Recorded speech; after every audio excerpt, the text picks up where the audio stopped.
sealed in yellow light of paradise. You argued the existence of a man, thought sometimes you put him there in heaven. With nights of prayer, so many other gifts coming after, you throughout the line, he tied it tight.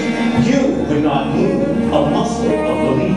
And when you were alone, he dreamed coming back to you. One evening when stars, bright, rare birds, abandoned their old heights, he wanted, pure as sapphire among them, to tell you something, was eager as bird.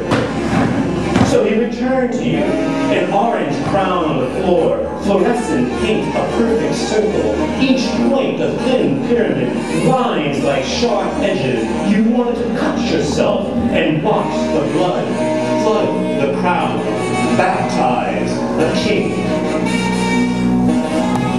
Before this circle, glow, presence of infinity, you sat alone where you always, this perfect unearthliness appearing in equation at your feet without voice or equal sign, not recognizable as symbols of water, air, the terrible strain of breath.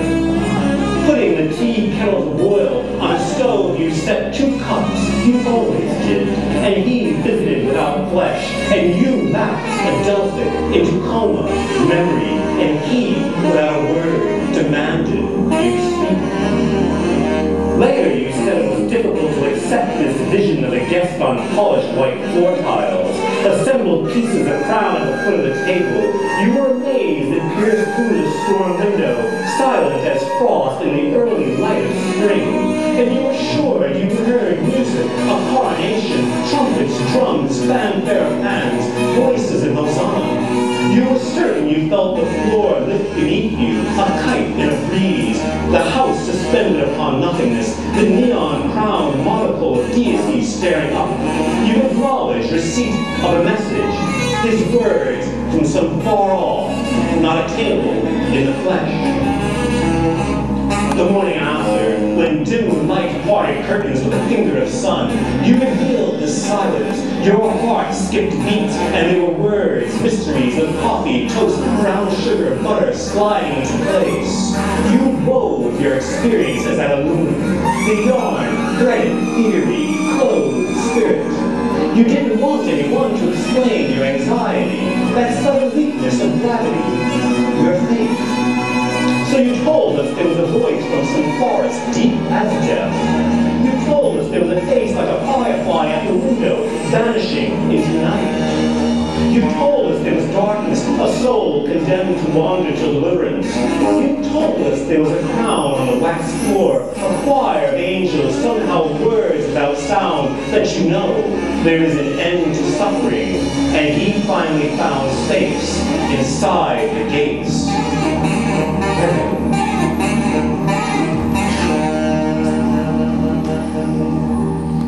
Poem that needs no title. One day they will heap dirt on you.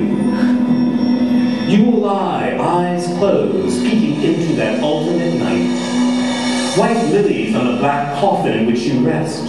Red and pink roses placed on the polished casket's sides. What you will see is debatable. Perhaps cinema darkness before the spectrum of film, or the lustrous pitch of coal that colors the last exhibit behind horror house doors. Or perhaps you will see emptiness, and your soul, that fragile whisper, will crawl into the corners of the flesh, seeking blood flow, corpuscles, breath, unwilling, finally, after much speculation, to crawl into that certain uncertainty. But the dirt still will fall. At first, a gentle shower from hands that were once close to you, then deluge follows from the shovels of grumbling men you never knew. What happens next is untranslatable. You will be a voice, perhaps sentient, without a tongue, forever hovering about the borders of the world, ignorant, as always, of the power of speech.